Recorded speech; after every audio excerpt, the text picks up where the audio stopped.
اللہ والے لوگ جو ہوتے تھے نا، ان کا بڑا کمال پتہ کیا ہوتا تھا؟ سازش نہیں کرتے تھے، اور جب سازش نہیں کرتے تھے تو ڈیفینیٹ ہے پھر شرارت بھی نہیں کرتے تھے. اور بندہ یہ کام نہ کرے تو منفی سرگرمیوں سے بچے تو ویسے ہی روحانی ہو جاتا ہے. اس کی طبیعت اس طرح کی ہو جاتی ہے کہ جیسے مزاج ٹھنڈا ہے. مسند امام احمد بن حنبل کی حدیث سنے. آپ میں سے بہت سارے لوگوں کو گرمی لگ رہی ہے، اور جو تقریر کر رہا ہوتا ہے اسے زیادہ لگ رہی ہوتی ہے، اس لیے آپ فکر نہیں کریں، میں بڑی جلدی بات کو سمیٹ دوں گا. حضرت عبداللہ ابن عمر رضی اللہ تعالیٰ عنہ کہتے ہیں ہم حضور کی بارگاہ میں بیٹھے تھے دو لوگ، تو ایک دروازے پہ دستک ہوئی اس جگہ جہاں بیٹھے تھے. نبی پاک علیہ السلام نے فرمایا دروازہ کھولو، باہر جو بندہ آیا ہے وہ جنتی ہے. کہتے ہیں حضور تو اشارتاً کہہ دے، مسکرا کے دیکھ لے تو بات بن جائے، اور جسے حضور نامینیٹ کر کے کہے. دروازہ کھولا تو بندہ بڑا سادہ سا نکلا. جنتی اکثر بھولے بالے لوگ ہوں گے. بندہ بڑا سادہ نکلا، اس نے وضو کیا تھا تو پانی کے قطرے ابھی بھی داڑھی سے گر رہے تھے، جوتی اس نے بغل میں دبائی ہوئی تھی. آیا، ایک سائیڈ پہ جوتے رکھے، سامان رکھا، جو کام کہنا تھا حضور سے کہا، چلا گیا. حضرت عبداللہ ابن عمر کہتے ہیں ساری رات نیند نہیں آئی، اتنا رشک آیا نا اس بندے پر، کمال ہو گئی یار، جنتی. فرماتے دوسرا دن آیا، اتفاق کی بات ہم وہاں بیٹھے تھے اسی مقام پہ، وہی ٹائم تھا، پھر دروازے پہ دستک ہوئی. حضور فرمانے لگے کھولو دروازہ، بھی جنتی آیا ہے. ہم بڑے خوش تھے کہ ایک اور بندے کو حضور نے جنتی کہہ دیا، لیکن حیرت کی انتہا نہ رہی. دروازہ کھولا تو بندہ وہی تھا جو کل آیا تھا. یار یک نہ شد دو شد، دو دفعہ جنت کی بشارت. اتفاق کے تیسرا دن سیم جگہ سیم ٹائم میں بیٹھے، پھر دستک ہوئی. اب تو ہماری پوری توجہ لگ گئی، قربان جائے بندہ وہی تھا جو 2 دن پہلے بھی آیا تھا. آپ فرماتے ہیں اس نے وہ کام کیا، وہ نکل گیا تو میں نا اس کے پیچھے ہو لیا، سلام لی.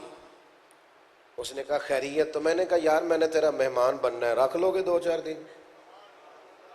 کوئی زبردستی کے بھی مہمان ہوتے ہیں نا، رکھ لو گے؟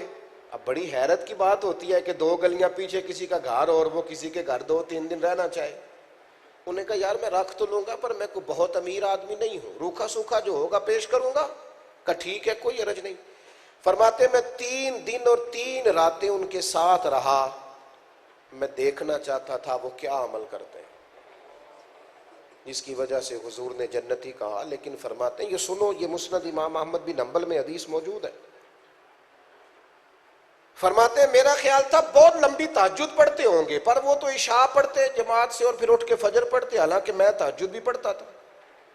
میرا خیال تھا بہت صدقہ کرتے ہوں گے، پر وہ تو پنیر کے خشک ٹکڑے صدقہ کرتے، میں تو ان سے زیادہ صدقات دیتا تھا. 3 دن اور 3 راتیں رہا، لیکن مجھے کچھ چیز نظر نہیں آئی. میں واپس جانے لگا تو میں نے ان سے کہا مجھے ضرورت نہیں تھی آپ کے ہاں رکنے کی، لیکن 3 دفعہ آپ اتنے خوش قسمت ہیں، 3 دفعہ نبی پاک نے آپ کے لیے جنت کا فرمایا ہے. میں چاہتا تھا پتہ کروں آپ کیا عمل کرتے ہیں. اللہ اکبر. تو وہ صحابی کہنے لگے عمل تو آپ نے میرے دیکھ ہی لیے، بھائی یہی ہے، اس کے علاوہ کوئی شے نہیں. اسی کسے دے کچھ بھی نہیں لگتے، نہ کوئی ساڈا دردی، یہی کچھ ہے. یہ تم نے دیکھا سادے سے لوگ ہیں، بوریا نشین. وہ میں نے کہا یار کوئی شے تو ہوگی، 3 دفعہ حضور جنتی کہے تو کچھ تو ہوگا، اسے یاد رکھنا ہے، آپ نے بھولنا نہیں. وہ صحابی کہنے لگے ایک شے ہے میرے پاس، میں نے جب بھی صبح اٹھ کے اپنا دل دیکھا ہے نا، نہ کوئی حسد ہے، نہ عداوت ہے، نہ کسی بندے کو حقیر جان کر کبھی تکبر کیا ہے، نہ کسی بندے کے بارے میں کبھی سازش اور شرارت رچی ہے. بس دل میں کسی کے لیے کوئی شے نہیں، تھوڑا پیچھے ہو کے، تھوڑا ہار کے، تھوڑا اپنے آپ کو پیچھے کر کے وقت گزارا ہے. اپنی کوئی شان نہیں بنائی، آگے ہونے کا شوق نہیں پیدا کیا. جتن تے ہر کوئی کھیڑے، کدے ہارن بھی کھیڑ فقیرہ، جتن دا مل کوڈی پیندائی ہارن دا مل ہیرا. اپنے اندر شے کوئی نہیں، بس دل صاف رکھا ہے، دل میں کوئی شے نہیں. حضرت عبداللہ ابن عمر نے ہاتھ پکڑ لیا، کہنے لگے میں سمجھ گیا ہوں جن کے دل صاف ہوتے ہیں انہیں تو مدینے والے محبوب جنت کی بشارت عطا کرتے ہیں۔ تیسری بات جو آپ سے، ایک تو حکمت، ایک دل کی صفائی، ایک تیسری بات، اپنی مزاج میں خیر خواہی پیدا کریں۔ جو آدمی نفع دینے کی طبیعت رکھتا ہے نا کسی کو، اس کا مطلب ہوتا ہے وہ سایہ دار ہے، وہ پھلدار ہے۔ اگر آپ کا مزاج اس طرح کا بن جائے نا، میرا اور آپ کا، کہ ہم تھوڑا بہت کسی کا نفع کریں، مالی نہ صحیح، اگر رائے کے طور پر بھی تھوڑا سا نا، ہمارے پاس آتے ہیں، کسی کے ایک دوست ہوگا یا دو ہوگے، دوست تو ہمارے آتے ہی ہیں نا، ہم سے مشورہ بھی کرتے ہیں، بڑے بھائی کی شکایت بھی کرتے ہیں، چھوٹے کا شکوہ بھی کرتے ہیں، یہ بھی کہتے ہیں کہ ابا نہیں جڑے دے نو بس وڈے دے بالاں نال ہی پیار کرتے ہیں، یہ باتیں ہوتی ہیں نا ساری۔ تو اگر ہم تھوڑا سا وہاں تھوڑا سا پانی ڈالنے کا کام کریں، تیل نہ ڈالیں، صرف اتنا کہیں یار نہیں تیری غلط فہمی ہے، تیرا بھائی میں نے بچپن سے دیکھا ہے جو تیرے ساتھ کرتا ہے وہ کسی کے ساتھ بھی نہیں کرتا۔ اگر 2 منٹ کے لیے، سب سے زیادہ تکلیف میں گھر پتہ کون سا ہوتا ہے؟ آپ نہیں بتائیں گے، لیکن میں آپ کو بڑی تدبر کے بعد، غور کے بعد بتا رہا ہوں، سب سے زیادہ خطرناک گھر وہ ہوتا ہے جہاں میاں بیوی کا سلوک نہیں ہوتا، ساری نعمتیں ہوں لیکن گھر میں میاں بیوی کا آپس میں رویہ ٹھیک نہ ہو تو گھر میں سکون سے رہ ہی نہیں سکتا انسان۔ بھاگتے ہیں لوگ، لیکن یہ تباہی کون کرتا ہے؟ یہ ماں باپ کرتے ہیں بعض اوقات، اللہ ماشاءاللہ خاندان والے کرتے ہیں۔ کردار دیکھو بھائی، بچی بیٹھی ہے سامنے اور جیسے ہی وہ خامد آیا تو کہتے ہیں ویکھے نا تو پانی نہیں پوچھیا انہوں، آپ نے تو اتنی سی بات کی ہے اور آپ چلے گئے، انہوں نے اکٹھے رہنا تھا۔ خیر خائی، اچھا مشورہ، عمدہ بات، رسول پاک صلی اللہ تعالی علیہ وسلم کا طریقہ، حضور ہمیشہ بھلا کرتے۔ نبی پاک علیہ السلام نے فرمایا تو 2 بچھڑے ہوئے میں صلح کرا دے۔ وہ دین جو جھوٹ کو بالکل پسند نہیں کرتا، حضور نے فرمایا صلح کرانے کے لیے اگر تجھے وہ بات بھی کرنی پڑے نا جو نہیں ہے، بظاہر جھوٹ لگ رہی ہے تو بول دے پر صلح کرا دے۔ اگر تو 2 بندوں میں صلح کرائے گا تو تیرے رسول کا وعدہ ہے اللہ 2 حج اور 2 عمرے کا ثواب عطا کرے گا۔ ان کو ملا، لوگوں کو جوڑنے کا کام کر، طبیعتوں کو قریب کر، لیکن خیر خواہی نہیں۔ ہم اپنوں کے ساتھ، وہ مجھے اچھی طرح پتہ ہے بعض گھروں میں یہ رویہ بھی ہوتا ہے کہ جناب وہ باہر دور جا کے 10 کلومیٹر پہ کسی سے دوستی بھی ہو گئی ہے، رشتہ داری بھی ہو گئی ہے اور اپنوں سے دوری ہو گئی۔ وجہ کیا ہوتی ہے؟ وجہ یہ ہوتی ہے کہ اپنوں کی کوتاہیاں جلدی پتہ لگ جاتی ہیں، دوسروں کا پتہ نہیں ہوتا، تو ہمیں دوسرے اچھے لگنے لگتے ہیں۔ اپنی طبیعت میں خیر خواہی پیدا کریں، اپنے مزاج کو اچھا کریں۔ آپ اگر دنیا میں کبھی نکلیں گے تو آپ محسوس کریں گے کہ سب سے زیادہ انسان کو ضرورت خیر خواہی کی ہے، اچھے مشورے۔ یہ جو لوگ ڈپریشن، انزائٹی اور ٹینشن کے مریض ہوتے ہیں، کس وجہ سے ہوتے ہیں؟ لوگوں کی باتوں کی وجہ سے، گھر میں بے راہ روی کی وجہ سے، تکلیف کی وجہ سے۔ اگر تھوڑا سا خیر خواہی کی جائے، کسی کا نفع کیا جائے، کسی کا بھلا کیا جائے، کسی کے لیے رحمت والا معاملہ کیا جائے، کسی کے لیے آسانی کی جائے، تو اتنا کمال ہوتا ہے کہ آپ کبھی کسی کو اچھا مشورہ دے کے دیکھیں، اللہ اپنے دل کو بڑا سکون عطا فرماتا ہے۔ حضرت تمیم داری رضی اللہ تعالیٰ عنہ نے کہا تھا یا رسول اللہ بتائیں دین ہے کیا؟ تو حضور نے فرمایا دین النصیحہ، دین کسی کا بھلا کرنے کا نام ہے، کسی کی خیر خواہی کر، کسی کو اچھا مشورہ دے، اپنے دوستوں کے اندر اتفاق رائے کا، پیار، محبت، خلوص، للہیت، اس کو بڑھائیں۔ میں آپ سے عرض کروں، امت کو اس وقت سب سے زیادہ کس چیز نے لوٹا ہے؟ نا اتفاقی نے، ہماری لڑائیاں۔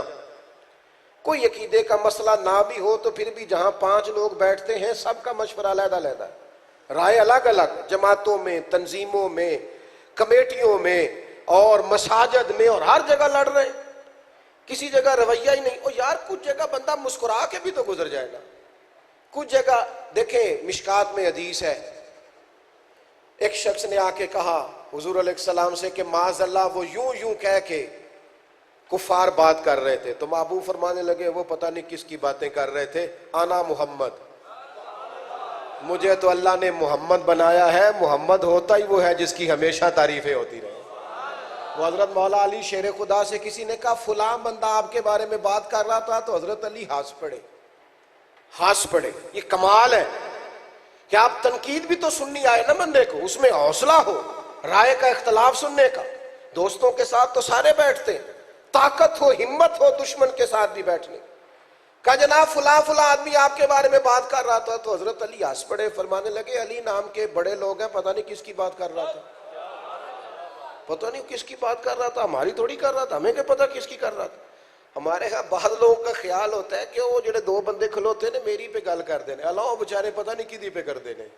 مفت میں اپنے آپ کو اہمیت دینا، خیر خائی کا مزاج پیدا کریں۔ اور آخری بات جو حضور کی سیرت سے ہمیں سبق ملتا ہے، جو ہم نے کبھی نہیں بھلانا، اس کو زندگی بھر یاد رکھنا اور اس میں کوئی کمزوری نہیں پیدا کرنی۔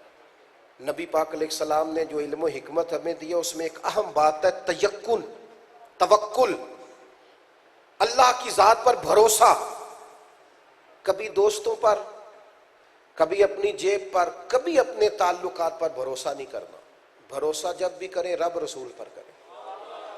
ہم نہ زیادہ امیدیں دنیا داروں سے لگاتے ہیں، پھر ہم مایوس ہوتے ہیں، دل ٹوٹتے ہیں، نفرتیں پیدا ہوتی ہیں۔ بھروسہ ہمیشہ رب رسول۔ میں آپ کو عرض کروں، دنیا میں ڈھیر سارے لوگ ہیں میری طرح کہ بالکل قابلیت نہیں، کوئی بیک گراؤنڈ نہیں، کوئی شے نہیں، لیکن جب وہ فضل کرنے پہ آتا ہے تو جانے کتنا کر جاتا ہے۔ اندازہ نہیں ہوتا کہاں تک بات چلی جاتی، کہاں سے کہاں تک نکل جاتی۔ میرے عزیز یاد رکھنا، ہم نہ ساری زندگی ان رستوں کو کھولتے رہتے ہیں جن کے کھولنے کا ہمیں حکم ہی نہیں دیا گیا۔ اپنی عبادت، اپنا سجدہ، اپنی دعائیں، ان کو مضبوط کریں۔ اللہ کی ذات پر جتنا، داتا گانج بخش علی اجویری رحمۃ اللہ نے لکھا ہے، قحط پڑ گیا تھا ایک دفعہ، داتا صاحب فرماتے ہیں قحط پڑ گیا تھا مصر میں، سب لوگ پریشان تھے۔ ایک غلام آیا بازار سے کچھ خریدنے، تو اس کے پاس تھیلا تھا کپڑے کا، تو وہ جھومتا گھومتا آیا اور بڑا گاتا اور بڑی گنگناتا آیا اور سودا خریدا تو جانے لگا۔ تو سارے لوگ پریشان ہو تو ایک بندہ ہنسے نا تو غصہ آتا ہے۔ لوگ غصہ کرنے لگے، کہنے لگے تجھے کس بات کی خوشیاں چڑھی ہوئی ہیں، سارا علاقہ قحط زدہ ہے، تکلیف میں، اور تو اتنی اٹکیلیاں کر رہا ہے۔ تو وہ کہنے لگا تم رہو گے پریشان، میں نہیں ہوتا، اس لیے کہ جس آقا کا میں غلام ہوں نا،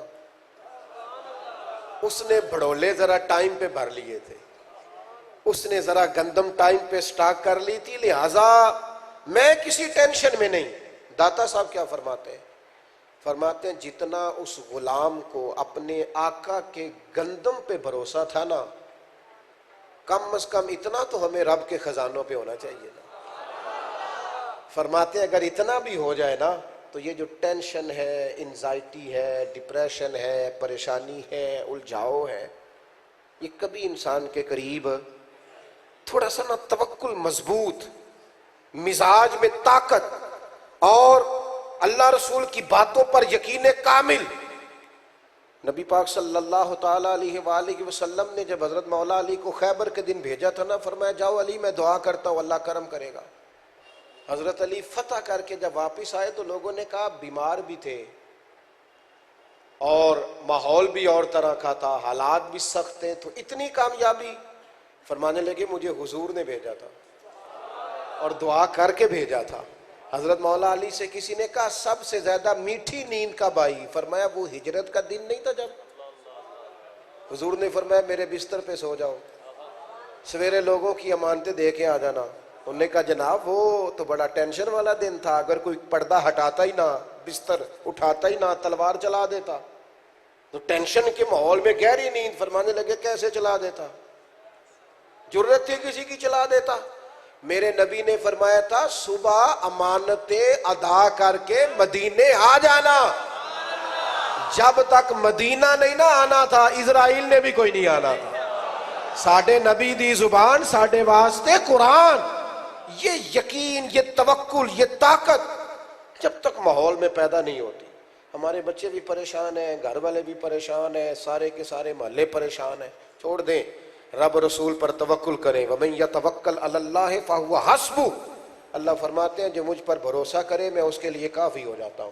تو سب سے پہلی گزارش یہ کی کہ اپنے مزاج کے اندر حکمت پیدا کریں، جلد باز نہ بنیں، جذباتی نہ بنیں، فیصلے دانائی سے کریں، دوسروں کی رائے سنیں، اس کے مطابق اس میں سے ٹٹول کر چیزوں کو لائیں۔ اور دوسری بات یہ کہ دل بڑا رکھیں، جلدی نہ گھبرایا کریں، وقت دیکھا کریں، دیکھیں حالات بدل جاتے ہیں، حالات کے سہمے ہوئے لوگوں کو بتا دو حالات بدل جاتے ہیں، ایک جیسے نہیں رہتے۔ تیسری بات یہ ہے کہ خیر خواہی کی طبیعت پیدا کریں، اچھا مشورہ دینا ہے دوستوں کو، اچھا پیغام دینا ہے اپنوں کو۔ اور چوتھی بات آپ کی خدمت میں عرض کی ہے، بے یقین نہیں ہونا، کبھی بھی کمزور نہیں پڑنا۔ طاقتور بندہ وہ ہوتا ہے جس کا ایمان مضبوط ہوتا ہے، جس کے یقین کے اندر پختگی ہوتی ہے، کمزور نہ پڑے۔ رسول پاک علیہ السلام کے غلام ہر میدان میں اس لیے کامیاب تھے کہ انہیں حضور کے وعدوں پر بڑا یقین تھا، ان کا تیقن بڑا مضبوط تھا۔ یہ پیدا کر لیں گے، زندگی آسان ہو جائے گی۔